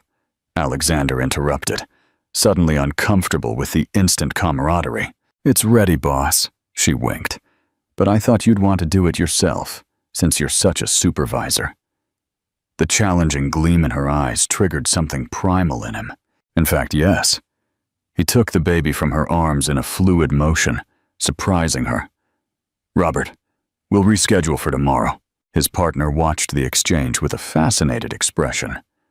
Of course, the fate of an empire can wait for paternal supervision. When they were alone, Isabel crossed her arms. What got into you? Robert seemed nice. Too nice, Alexander muttered, instantly regretting it. Wait, are you jealous? Her face lit up with glee. Good heavens, the great Alexander Delacroix, jealous of a conversation. Don't be silly, he replied, concentrating exaggeratedly on measuring the water temperature. I'm only looking out for Leo's interests. How does Leo benefit from you being a grouch with my first human contact in weeks? Alexander met her gaze. You don't need human contact. You have Marta, Miguel, me. He moved dangerously close. You're my human contact now. Because as far as I recall, you spend the day avoiding me, except when it comes to the baby. He was lying. He had been looking for excuses to be near her for days. He watched her discreetly as she sang lullabies. He found himself thinking about her witty retorts during crucial meetings. Leo's bath unfolded in a charged silence. Their hands brushed in the warm water, causing a current that had nothing to do with the temperature. You learn fast, Isabel conceded, when Alexander perfectly wrapped the little one in the towel. I had a good teacher, he replied, his voice softer than intended. Something changed in the atmosphere. A different tension, denser, more dangerous. The confession and the kiss that night. The call Alexander had been expecting finally came. Did you investigate what I asked? Yes, sir, his head of security, Charles, replied. Ms. Montero has been meeting with your ex-wife's lawyer. Apparently they plan to challenge any custody arrangement you establish. Thank you, Charles. Increase discreet security around the mansion. He went out to the terrace, needing air. He found Isabel gazing at the ocean, her silhouette outlined against the full moon. Leo finally fell asleep, she said without turning around. I think he knows your house better than you do. Our house, he corrected, surprising himself. While you're here, Isabel turned, the sea breeze playing with her hair. Alexander Delacroix sharing territory. The world must be ending. Don't mock me, he approached, leaning on the railing next to her. I'm trying. I know, her voice lost its joking tone, and you're doing better than I expected. Their eyes met, sincere for the first time. Victoria is plotting, he confessed abruptly. She wants Leo's custody. Why? She doesn't even care about him. My last name opens doors. A Delacroix heir is valuable merchandise. Isabel paled. Over my dead body, she whispered fiercely. No one is going to use my nephew as a bargaining chip. No one will. He placed his hand over hers. I promise you. The contact sent waves of heat up his arm. He should pull it away, maintain distance. Instead, their fingers intertwined. Why did Claire never tell me about the pregnancy? He asked in a broken voice. Isabel sighed deeply. She tried. She called you for weeks. When you finally answered, you told her you didn't want sentimental complications in your life. The memory hit him like a punch. A call hastily dispatched while he was closing the merger with Montreal Hotels. I didn't know. She didn't know then either, Isabel completed. Her eyes sparkled with contained tears. She found out the next day. She decided that if she wasn't worth enough to you, her son wouldn't beg for attention. I would have answered. His voice sounded strange, choked. If I had known. Would you really? She challenged him. Or would you have sent a monthly check to silence your conscience? The question floated between them, painful, honest. I don't know, he finally admitted. But I know what I would do now. Their faces were dangerously close. He could count the freckles on the bridge of her nose, feel her ragged breath. And what would you do now? She whispered. It was impossible to determine who moved first. Their lips met with the force of two colliding planets. His hands buried themselves in her hair, while hers clung to his shirt. The kiss tasted of truth, fire, and danger. They pulled apart, gasping, their foreheads still touching. Alexander backed away abruptly, terrified by the intensity of what he had just felt. This shouldn't have happened, he murmured, composing himself. The vulnerability on Isabel's face turned to fury. You're right, she replied coldly. A miscalculation. It won't happen again. The final betrayal and a real choice. The next day, chaos erupted. Alexander returned from a meeting to find Isabel frantically packing. What are you doing? We're leaving, she replied without looking at him. Your beloved fiancé just accused me of stealing her jewelry. They found a necklace of hers among my things. That's absurd. You wouldn't. Of course I wouldn't, she shouted, finally facing him. But she's already calling the police. Alexander froze. The fear of losing them was surprisingly unbearable. I won't allow it, he said. And for the first time in his life, he didn't know exactly how to keep a promise. You can't stop me, Isabel exclaimed, throwing clothes into a suitcase with uncontrolled rage. I've made up my mind. Alexander watched the scene, motionless in the doorway. Every garment she threw hurt like a physical punch. At least let me take you, he asked, keeping his tone as neutral as possible. She stopped for an instant, looking at him incredulously. Why? So you know where to find us when you need to show off your son at social gatherings? To make sure you arrive safely, he replied honestly. The door burst open. 2 police officers entered, followed by Victoria, whose distraught face deserved an Oscar. It's her, she pointed theatrically. The employee I hired out of charity is robbing me. Alexander stepped between the police and Isabel. There's been a misunderstanding, he declared with his business voice, the one that made boardrooms tremble. Ms. Ramiro is my guest, not an employee, and the necklace in question was a gift from me. The lie flowed with surprising ease. Victoria paled. Alexander, darling, what are you talking about? That necklace belonged to my grandmother. I have the receipt in my office, he continued impassively. Officers, I apologize for the inconvenience. After awkward apologies and confused glances, the police left. Victoria remained, vibrating with contained rage. You crossed a line, she hissed. No, you crossed it, he replied coldly. Collect your things. This conversation is over. When the door closed behind Victoria, Isabel dropped the garment she was holding. Why did you do that? Because it's the right thing to do, he replied, approaching cautiously like one who approaches a wounded animal. And because I believe you. The silence between them vibrated with unspoken words. Still, I have to go, she finally whispered. This, she gestured, encompassing the room. It's too complicated. I'll follow you, he stated with terrifying calm. Wherever you go, I will go. The determination in his gaze completely disarmed her. The honest truth, hours later, Alexander's luxurious Bentley stopped in front of a modest building in a working-class neighborhood of the city. Isabel watched through the window, evidently uncomfortable. You don't have to escort me. "I want to know where you come from," he replied simply. The apartment was small, but bright. Abundant plants in every corner, walls painted with vibrant colors, and framed photographs. A real home, not a magazine residence.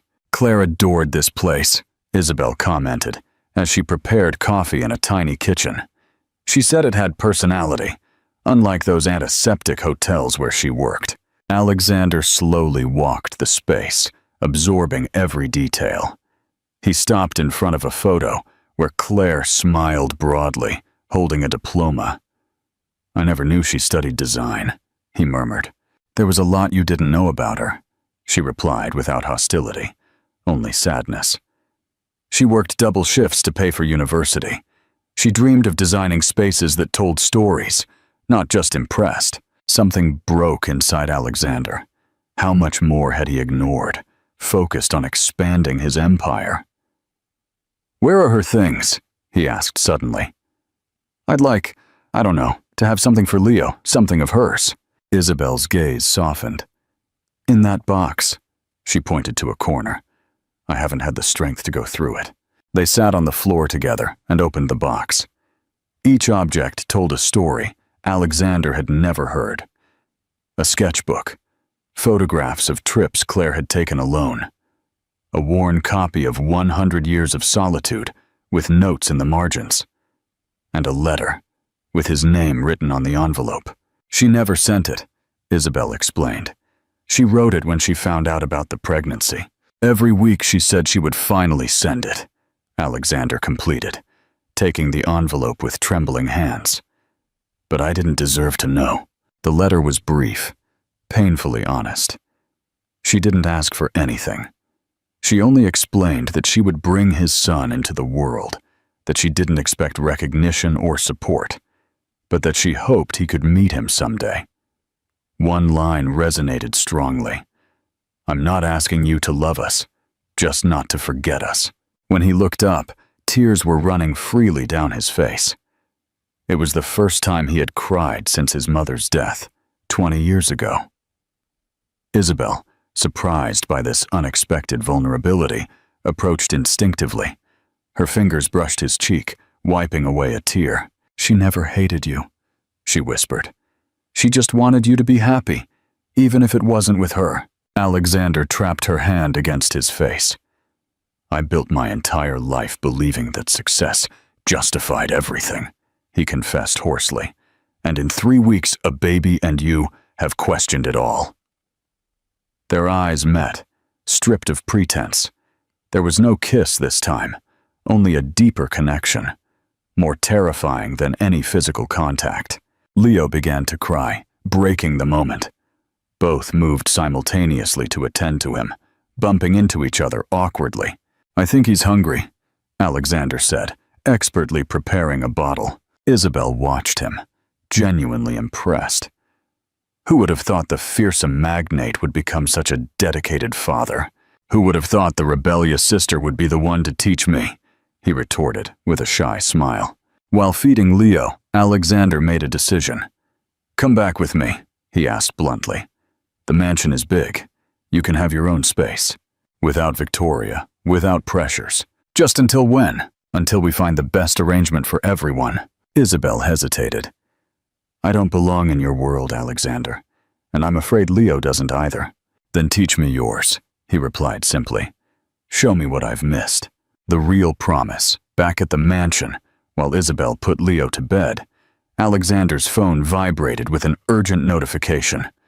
The private investigator he had hired had found something disturbing. "Modified will, altered custody clause. Ms. Montero hired a fraudulent notary. Original documents attached." Alexander reviewed the files, feeling the ground vanish beneath his feet. Claire's original will made it absolutely clear that she wanted Isabel to have custody of Leo if something happened to her. Alexander could only intervene in the upbringing if he married someone who demonstrated a genuine love for the child. Victoria had manipulated the documents to appear as the legal guardian, completely removing Isabel from the picture. His phone rang again. a text message from Victoria. Darling, the shares went up 15% with the announcement of our marriage. The lawyer has everything ready for exclusive custody. I hope that woman and her drama are out of our lives soon. Kisses. Alexander stood motionless, blood boiling in his veins. When Isabel returned to the room, his expression must have alerted her. "What's wrong?" she asked. Approaching worriedly, Alexander showed her the documents, unable to speak. "According to this," she murmured, confused. "You and I should marry? It's the only way to respect Claire's will," he replied gravely. "And the only way to protect Leo from Victoria." Their eyes crossed, the weight of the proposition floating between them like a storm cloud. "You're asking me to marry you, Alexander Delacroix?" she finally asked, a mix of sarcasm and shock in her voice. "I'm proposing a temporary agreement," he clarified, trying to sound practical despite the inexplicable accelerated beat of his heart. "For Leo's sake." Isabel studied him carefully, as if evaluating whether this was another manipulation. "A marriage of convenience," she concluded. "So everyone gets what they want." "Exactly," Alexander nodded, ignoring the strange disappointment that washed over him. The unscripted kiss. The municipal courthouse looked strangely small for an event that changed everything. Isabel nervously adjusted the simple white dress she had bought that morning at a department store. Beside her, Alexander signed documents with the same concentrated expression he used to close multi-million-dollar mergers. "The rings?" asked the judge, a middle-aged woman with a skeptical gaze. Alexander pulled out a small blue velvet box. Isabel held her breath. They hadn't talked about rings. "I hope it's to your liking," he murmured, as he slid a simple silver band with a single small diamond onto her finger. It wasn't ostentatious or flashy. It was perfect. "When?" she began. "This morning," he replied, avoiding her gaze. It seemed appropriate to maintain certain formalities. Her fingers trembled slightly as she placed his on him. "By the authority vested in me by the state, I declare you husband and wife," the judge announced mechanically. "You may kiss the bride." They looked at each other, paralyzed. They hadn't considered this crucial detail. Alexander leaned in slowly, his lips barely brushing hers in a kiss as brief as a whispered promise. Yet the electric current that ran down her spine was anything but brief. "Congratulations, Mr. and Mrs. Delacroix." The lawyer's voice broke the spell. "All documents are in order." As they left the courthouse, a shower of flashes momentarily blinded them. "Alexander! Alexander!" the reporters shouted. "Is it true you dumped Victoria Montero for your ex-lover's sister? How long have you been seeing each other in secret? Is the son really yours, or is it a plan to access the Delacroix fortune?" Alexander protectively circled Isabel's waist, guiding her toward the waiting limousine. "We weren't prepared for this," he apologized once inside the vehicle. "I should have considered it." Isabel still felt the warmth of his hand on her waist. "How did they know?" "Victoria, probably," he replied bitterly. "Her family has contacts in all the media." Alexander's phone wouldn't stop vibrating. Calls from partners, clients, friends. The news was spreading faster than a Caribbean hurricane. By sunset, all the television networks were talking about the hotel magnate's scandalous lightning marriage. Social media was ablaze with speculation about the mysterious woman who had conquered the most sought-after bachelor in the business world. "The magnate marries his ex's sister and mother of his child," Robert read over video conference. "I must admit, Alexander, when you decide to change your life, you do it spectacularly." "I'm only protecting what is mine," he replied in a neutral tone. "And what exactly is yours now?" his friend asked perceptively. "Only the child, or also his aunt turned wife?" Alexander abruptly cut the call. That night, dinner passed in uncomfortable silence. Marta had prepared a special table with candles and champagne, assuming they would want to celebrate. "I can ask them to serve in separate rooms," Alexander offered. "It's not necessary," Isabel replied, nervously playing with her ring. We must keep up appearances, right? Even here. The champagne helped dissolve the tension. One glass turned into two, then three. Soon they were talking almost normally about Leo, who was sleeping peacefully watched over by the night nanny. He has your frown when he's concentrating, Isabel commented, smiling.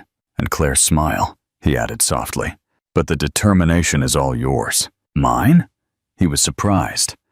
The way he scrunches up his face when he doesn't like something. Exactly like you when you argue with me. They both laughed, the sound strangely intimate in the too large dining room. We should discuss arrangements, Alexander said after a moment. For the night, the reality of their situation fell upon them like a bucket of cold water. I can sleep in another room, he offered. No one has to know. Isabel contemplated her empty glass. The servants talk. The journalists lurk. And I know enough about your world to know that any crack in our story will be exploited by Victoria. She looked up, determined. We'll share a room. It's the most logical thing. If only it had been just logic that motivated her decision. Maybe they could have feigned indifference upon entering the master bedroom together. But when Alexander closed the door behind them, the electricity in the air had little to do with convenience. The bathroom is over there, he pointed unnecessarily. You can get ready first. Isabel felt the tension, clinging to her toiletry bag like a lifeline. Under the hot shower, she tried to control the whirlwind of emotions consuming her. It was an agreement, a contract. Nothing more. Upon emerging, wrapped in simple cotton pajamas, she found Alexander contemplating the city from the window. He had taken off his tie, and the top buttons of his shirt revealed the tanned neck she had avoided looking at too much. Your turn, she murmured, walking past him. The accidental brush of their arms triggered a mutual shudder. Alexander gently captured her wrist. Isabel. His voice sounded strange, almost vulnerable. This doesn't have to. Her lips interrupted his words. An impulsive kiss, born of weeks of accumulated tension, stolen glances, shared moments with Leo. Alexander responded instantly, wrapping her in his arms. There was no longer any charade to maintain, no excuses to offer. Just two people yielding to an attraction they had denied from the first moment. Hands roamed forbidden territories, discovering, exploring. Clothes fell to the floor in abandon. Promises were whispered against burning skin. This complicates things, Isabel gasped as he traced constellations on her neck. Everything has been complicated since you showed up at my door, he replied, lifting her into his arms toward the bed. What followed was a pact unlike the one signed hours earlier, a contract sealed with sighs and whispered names in the dark. The perfect merger of two seemingly incompatible worlds. The choice of the heart. With the first light of dawn, Isabel gazed at Alexander's sleeping face, without the corporate mask, without active defenses. Just a vulnerable man who had found something his millions couldn't buy. Leo's cry broke the stillness. Instinctively, they both woke up at the same time. I'll go, Alexander said, kissing her forehead in a gesture so natural that it terrified Isabel. This was not part of the deal. Feelings were not in the clauses. When he returned with the baby, the image hit her with unexpected force. Alexander holding Leo, both in the soft morning light, both looking at her with a different version of the same face. A family. The word resonated in her mind, forbidden and dangerous. The phone chime broke the bubble. Alexander's expression transformed as he read the message. Victoria, he said in a tense voice. She requested an emergency hearing. She claims to have proof that our marriage is fraudulent, and that the original will was altered. What? Isabel felt the floor vanish. But we have the original documents. They mysteriously disappeared from my lawyer's office this morning, he completed grimly. She is one step ahead. Isabel instinctively hugged Leo, panic growing inside her. What can we do? Alexander looked at her with an intensity that burned. Fight. Together. that together resonated in the space between them, laden with unspoken promises and unconfessed fears. Was it only for Leo? Or was there something more they both refused to name? The office of Judge Peterson was buzzing with tension. On one side, Victoria shone in an ivory pantsuit, her lawyer deploying documents with surgical precision. On the other, Alexander and Isabel presented a united front, their hands intertwined under the table. Your Honor, we request the immediate invalidation of this fraudulent marriage and provisional custody of the minor, Victoria's legal representative articulated. We have irrefutable proof that it was celebrated with the sole purpose of circumventing the biological mother's original will. The judge, a man with an impenetrable expression, nodded. Proceed. The lawyer displayed a notarized document. That this is the authentic will of Claire Ramiro, where she clearly specifies that upon her passing, custody of the child would fall to Ms. Montero, the father's formal partner at the time. It's fake, Isabel exclaimed, unable to contain herself. Order, the judge demanded. Mr. Delacroix, do you have any evidence to contradict this document? Alexander imperceptibly exchanged a look with his lawyer, who shook his head. We request time to gather additional evidence, Your Honor. Victoria's victorious smile lit up the room. Granted, the judge ruled. 48 hours. In the meantime, the minor will remain under joint custody of both parties. Joint! Victoria shrieked. But the child must be in a stable environment. My decision is final, Ms. Montero, he replied sharply. Either joint or exclusively with the Delacroix until final resolution. Rage momentarily disfigured Victoria's perfect face before she regained her mask of maternal concern. Upon leaving the courthouse, Isabel was trembling uncontrollably. What if we don't find anything? What if they take Leo away from us? Alexander pulled her toward him, completely ignoring the photographers. It won't happen, he promised. There's something that doesn't add up to all this. The unraveling plot. In the mansion, Alexander disappeared into his office, making frantic calls, while Isabel rocked Leo, trying to transmit a calm she herself did not feel. Near midnight, Robert appeared with a triumphant expression and a folder under his arm. I have it, he announced, entering the study. The money trail never lies. Alexander spread the documents on the desk. Bank transfers, phone records, recovered messages. Victoria has been in contact with that notary since before Claire passed away, Robert pointed out, and she paid a considerable sum to someone inside the hospital where she gave birth. The hospital? Isabel interjected, having quietly entered. Why?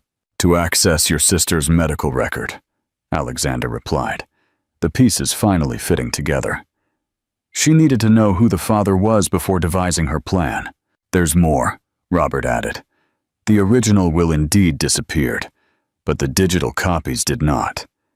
Here it all is, The restored document confirmed Claire's will. Isabel would be the primary guardian, with Alexander as the recognized father with full rights, only if he demonstrated true interest in the upbringing. This proves Victoria forged the will, Alexander concluded. But we need to know why so much interest in a baby she doesn't even like. Isabel, who was intently reading the final pages, suddenly paled. For this, she pointed to a clause. Claire was a beneficiary of a family trust. Upon her death, all funds passed directly to Leo, administered by his legal guardian until he reaches adulthood. Alexander froze. How much are we talking about? $12 million, Isabel replied in a whisper. She never mentioned it. Typical of Claire, to keep the important things to herself. With new determination, they prepared their strategy for the next day. Robert took charge of coordinating with the prosecutor, while Alexander and Isabel took turns trying to rest, constantly watching Leo. At dawn, Alexander found Isabel asleep in the armchair next to the crib, her hand still resting protectively on the little one. For an instant, He contemplated the scene with an emotion he had never experienced. It wasn't simple affection, not even desire. It was belonging. He gently touched Isabel's shoulder to wake her. "Time to get ready," he whispered. "Today we end this." She nodded, still drowsy, and Alexander couldn't resist the temptation to kiss her. A kiss different from the physical passion of previous nights. One laden with promise. The second hearing was brief and devastating for Victoria. The judge heard the evidence presented by the prosecutor, reviewed the documents, and ruled without hesitation. This court grants full custody of Leo Delacroix Ramiro to his legal guardians, Alexander Delacroix and Isabel Ramiro Delacroix. All claims by Ms. Montero are dismissed, and an investigation is ordered for document forgery and procedural fraud. Victoria's face went from disbelief to visceral hatred in seconds. "This doesn't end here," she screamed as the guards escorted her out. "You'll never be a real family. It's all a farce, and you both know it." Her words, though born of spite, struck a truth they had both avoided confronting. More than a contract. Back home, the victory felt bittersweet. Leo slept peacefully, oblivious to the drama he had involuntarily starred in, while they remained in uncomfortable silence. "We should celebrate," Alexander finally proposed, pouring 2 glasses of wine. "We won." "Yes," Isabel replied distractedly. "Leo is safe." "But?" he inquired, perceiving the doubt in her voice. She sighed deeply. Victoria was right about one thing. This started as a farce, a convenient arrangement. Alexander left his glass untouched. "It started. I no longer know what is real and what is part of the agreement," he confessed, avoiding her gaze. "Are the kisses, the nights together, genuine or just performances to strengthen our alibi?" The question floated between them, heavy and urgent. Alexander tried to answer, but the words refused to come out. All his life he had negotiated, calculated risks, evaluated benefits. He had never had to translate feelings into concrete terms. "I need to know," Isabel insisted. "What am I to you? Your son's aunt? A wife of convenience? A temporary affair? Are you?" he began, but the phone abruptly interrupted them. The call lasted barely seconds, but Alexander's expression turned to pure panic. "Leo," he stammered. "He has a very high fever. The nanny is taking him to the emergency room." The world stopped. All pending questions, doubts, and confessions evaporated before the single, undeniable truth. They both desperately loved that small being. They rushed to the hospital as if their own lives depended on it. In the pediatric emergency room, the sight of Leo connected to monitors, his little face flushed with fever, devastated them. "Acute respiratory infection," the doctor explained. "We need to act quickly." The longest hours of their lives passed in that aseptic waiting room, and it was there, under the fluorescent lights, that all pretenses fell. "If something happens to him," Isabel whispered, tears streaming freely. Alexander wrapped her in his arms, his own face wet. "Nothing is going to happen to him," he promised. "He's strong, like his mother, like his aunt." Their foreheads united, sharing the most primitive fear of parents. Alexander understood the answer he hadn't been able to articulate before. "I chose you," he murmured against her hair, without planning it, without initially wanting it. "But I chose you, Isabel. Not the agreement, not the convenience. You." She looked at him, vulnerable and hopeful. "What if it doesn't work? We're so different." "It will work," he replied with conviction. "Because we have something I never had in all our years of successful business." "What?" "Something worth losing everything to protect. A new beginning." The sunrise surprised Isabel, with Leo asleep in her arms.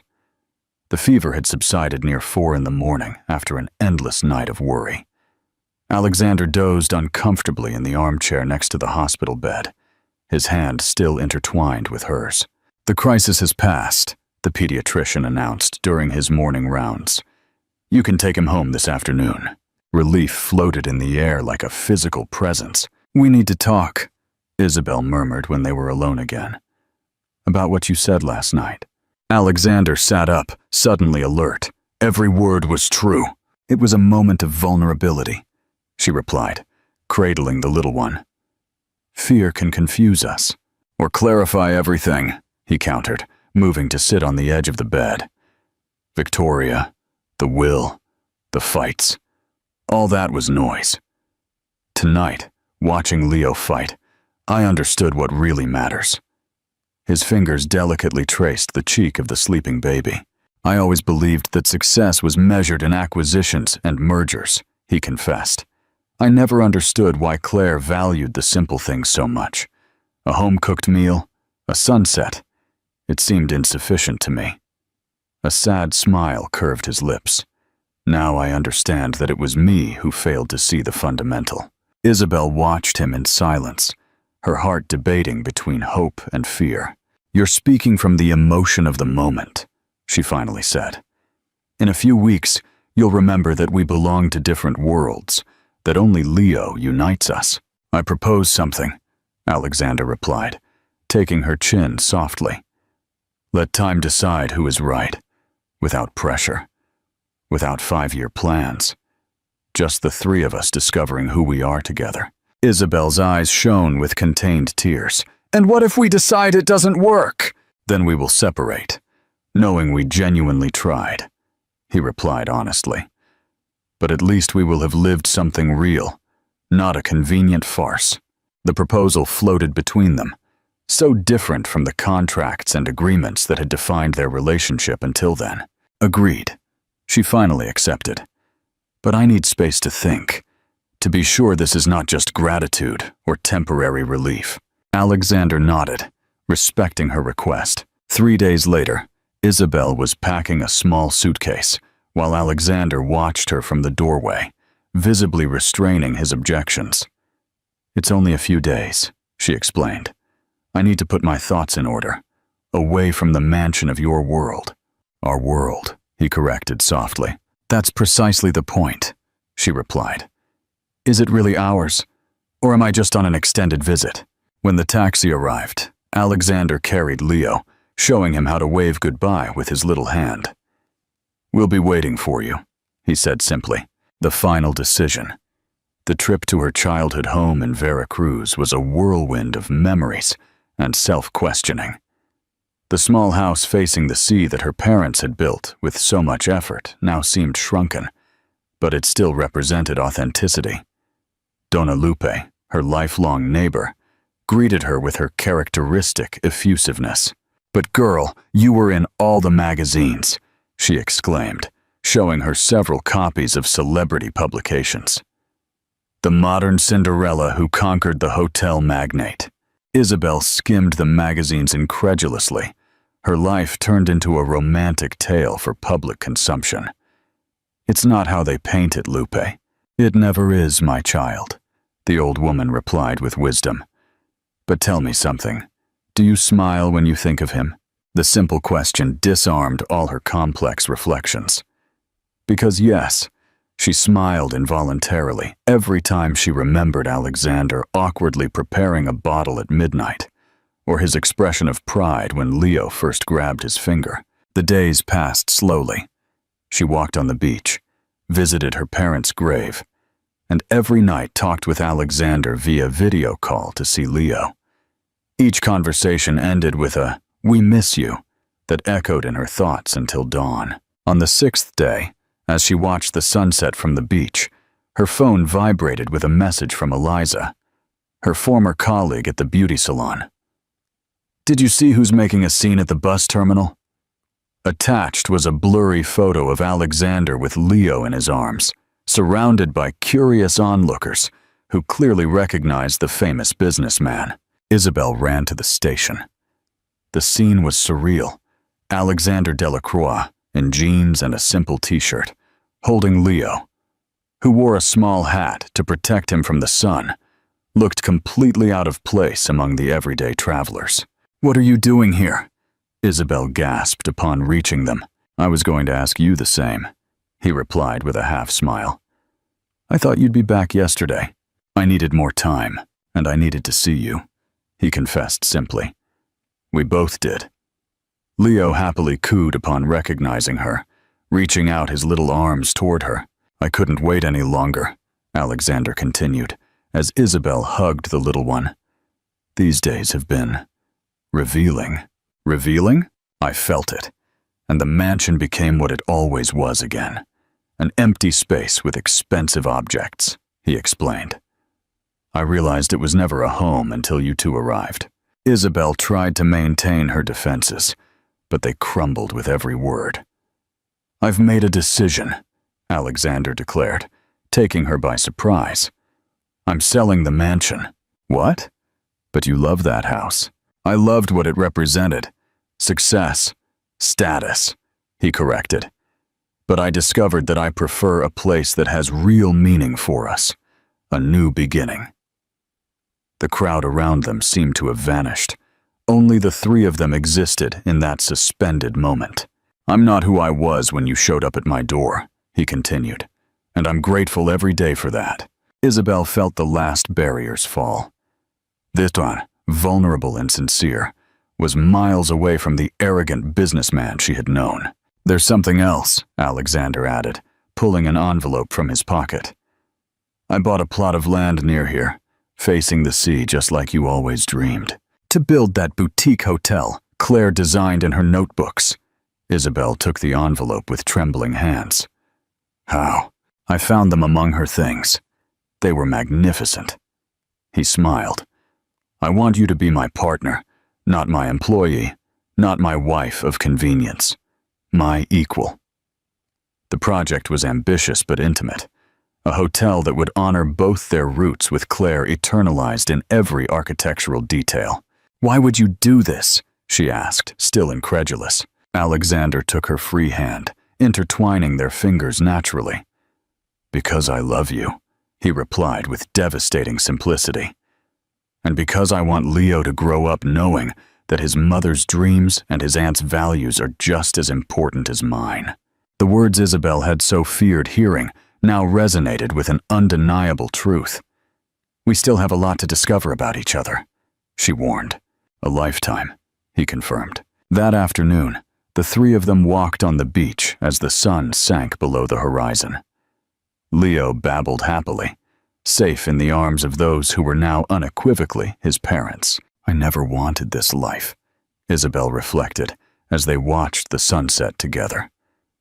"The plans, the structures, the carefully traced future, I always preferred spontaneity." Freedom. Alexander kissed her temple softly. "And now?" Isabel looked at Leo, who was watching the colors of the sky fascinated, and then at Alexander, whose eyes reflected a devotion no contract could capture. "Now I know that some things are not chosen consciously," she replied with a smile. "Sometimes life simply knows better than we do. I chose you without wanting to. Both of you." The sun finally disappeared into the horizon, closing one chapter and illuminating the beginning of another, completely unexpected one. One written not with legal ink on letterhead, but with infant laughter, honest disagreements, and kisses that sealed real promises every day. Because in the end, true love is not a signed contract, but a choice renewed every morning, one that Alexander and Isabel were willing to make without escape clauses for the rest of their lives.